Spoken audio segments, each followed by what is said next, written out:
el doctor Haroldo Quirós Monsalvo, es el director del posgrado de Familia de la Facultad de Derecho, Ciencias Sociales y Políticas de la Universidad Nacional de Colombia y profesor de la Facultad de Derecho de la Universidad de los Andes, especialista en Derecho de Instituciones Jurídicas Familiares y es procurador delegado para la defensa de la infancia, adolescencia y familia. Gracias, doctor Haroldo, por acompañarnos en el día de hoy. Buenas tardes a todos y a todas.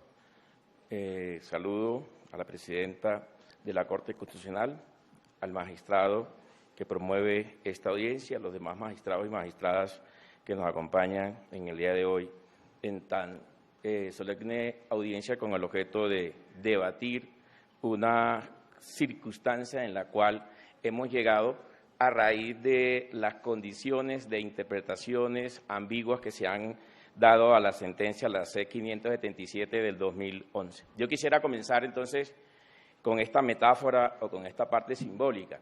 Creo que el matrimonio de parejas del mismo sexo se encuentra secuestrado y creo que la llave de esa libertad la tiene la Corte Constitucional a partir de esta audiencia, escuchando los argumentos a favor o en contra que se han desarrollado durante todo el día.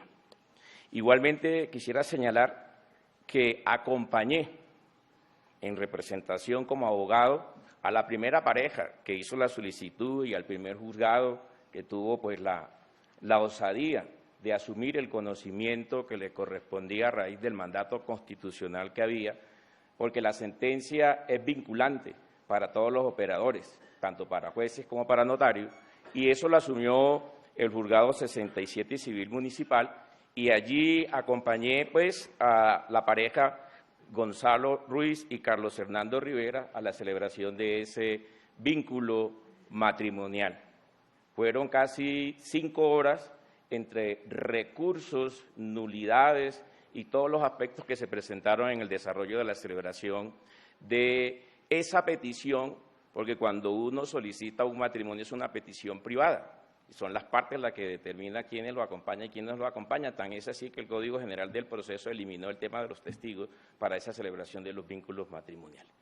A pesar de ello, la juez avanzó en la solución de cada uno de los recursos respectivos y terminó de todas maneras celebrando el contrato ordenado en la sentencia respectiva. Y quisiera a partir de allí entonces comenzar a trabajar con la cuarta pregunta que tiene el cuestionario que nos mandaron para participar en esta audiencia, y es cuál es el alcance y las características del vínculo contractual de las parejas del mismo sexo mencionada en el numeral quinto. Yo quisiera señalar 2 aspectos. Primero, el artículo 42 de la Constitución colombiana, en el inciso primero, arranca con las fuentes de la familia. Y esas fuentes de la familia están establecidas en 2 vínculos que allí se señalan. Esos 2 vínculos que allí se señalan son 2, un vínculo natural y un vínculo jurídico. Y en lo que tiene que ver con el vínculo natural, cuando se estaba discutiendo en la Asamblea Constituyente por parte de los ponentes que colaboraron en la redacción del artículo 42, se estableció que ese vínculo natural hacía referencia a los vínculos de consanguinidad, especialmente estaba haciendo referencia al tema de la filiación.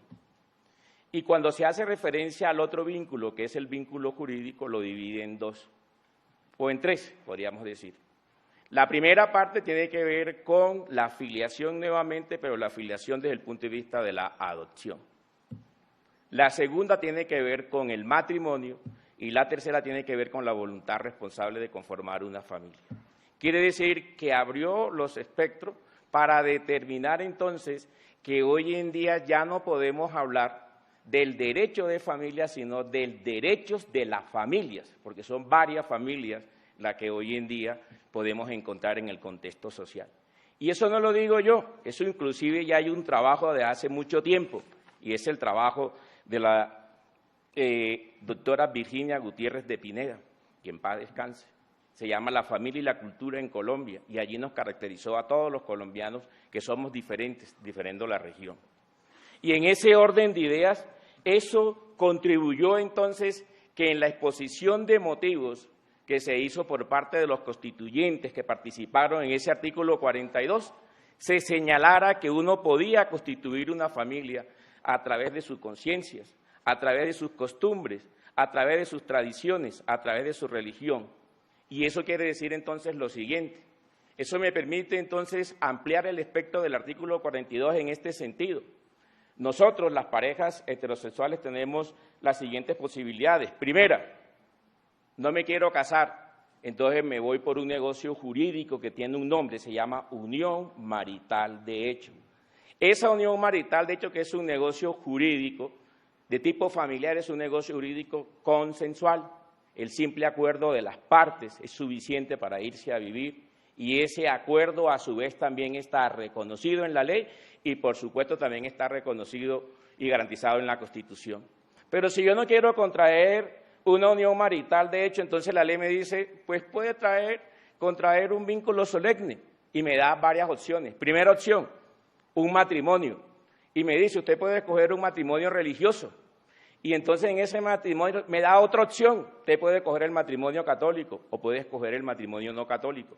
Pero si yo escojo ese matrimonio católico o no católico, porque además del matrimonio católico hay otros matrimonios que hoy en día tienen efectos civiles, pues me toca someterme a las reglas que me impongan cada una de las iglesias que tienen su reglamentación y yo no la puedo cambiar, porque hará parte de mi creencia desde ese punto de vista.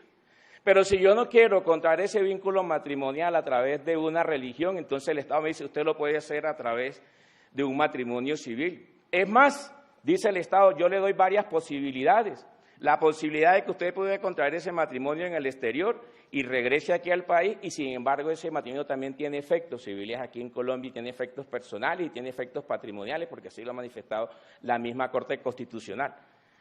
Pero a su vez también me dice, si usted no quiere ir al exterior por cualquier otra circunstancia, usted puede contraer el vínculo matrimonial aquí en Colombia y se rige por el Código Civil colombiano.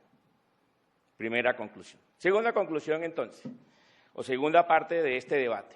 Si eso es así, si la Constitución protege diferentes vínculos familiares, la pregunta es, bueno, entonces solamente los vínculos matrimoniales tienen que darse entre parejas heterosexuales. No, porque la misma Constitución dice, yo puedo constituir una familia a través de una madre cabeza de familia, a través de un padre cabeza de familia y a través también de una familia de crianza.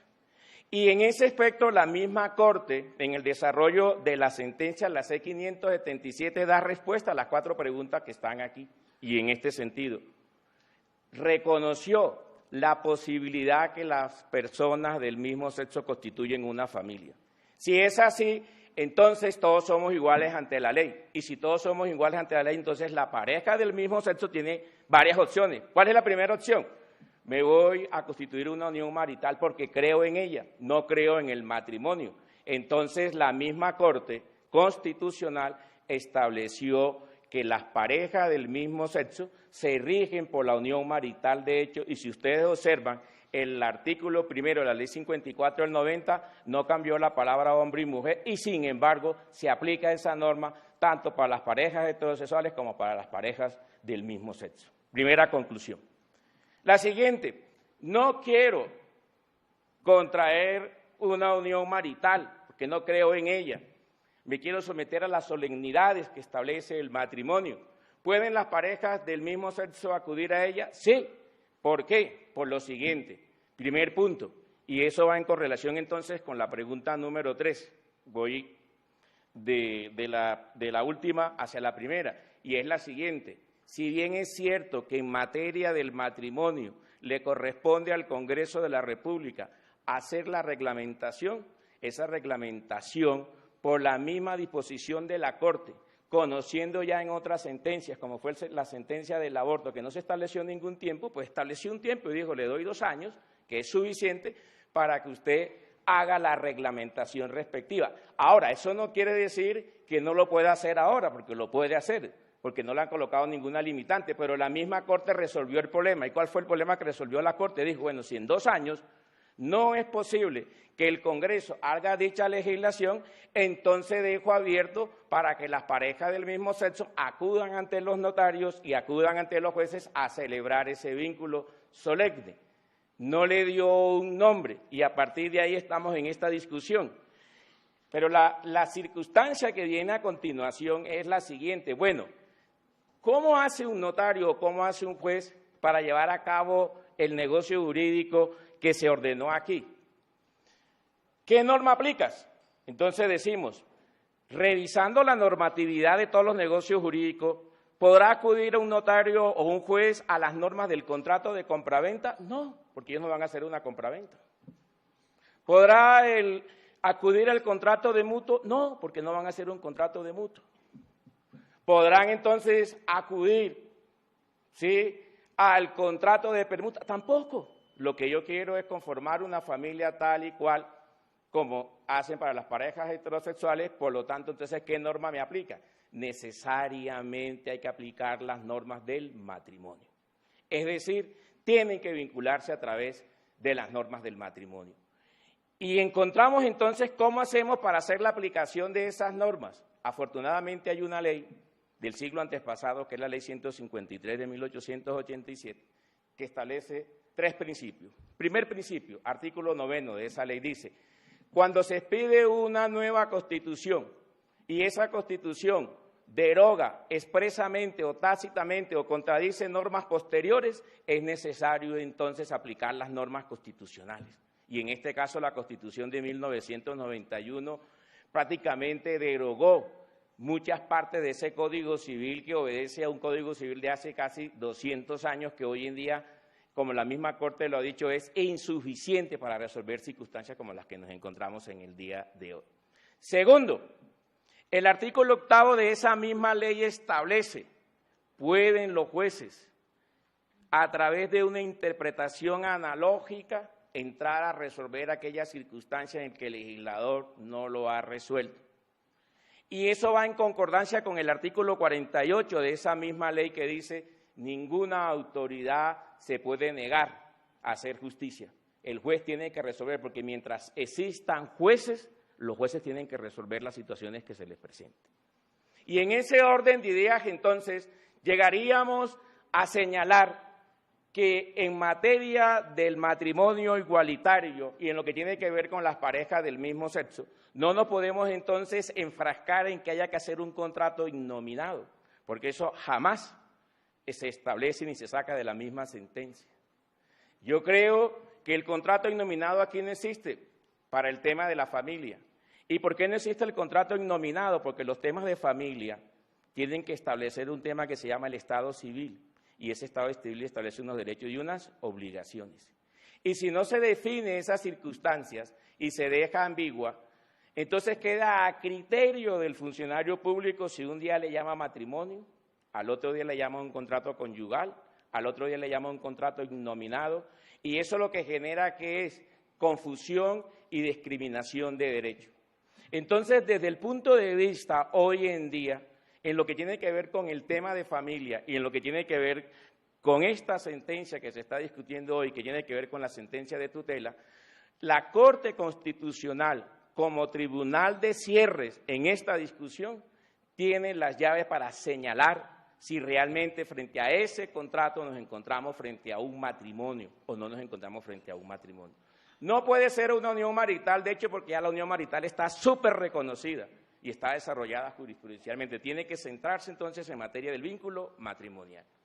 Y quisiera concluir señalando que los temas de familia hoy en día entonces se pueden concluir señalando: uno, no podemos hablar del derecho de familia individual, sino del derecho de las familias. Segundo, que el Código Civil colombiano no obedece hoy a las nuevas condiciones, porque los temas de familia hoy no se manejan desde el punto de vista solamente del vínculo biológico, del vínculo de la procreación, sino que también van unidos a 2 elementos que la misma Corte desarrolla en la sentencia, que es la parte multicultural y la cultura y los hábitos.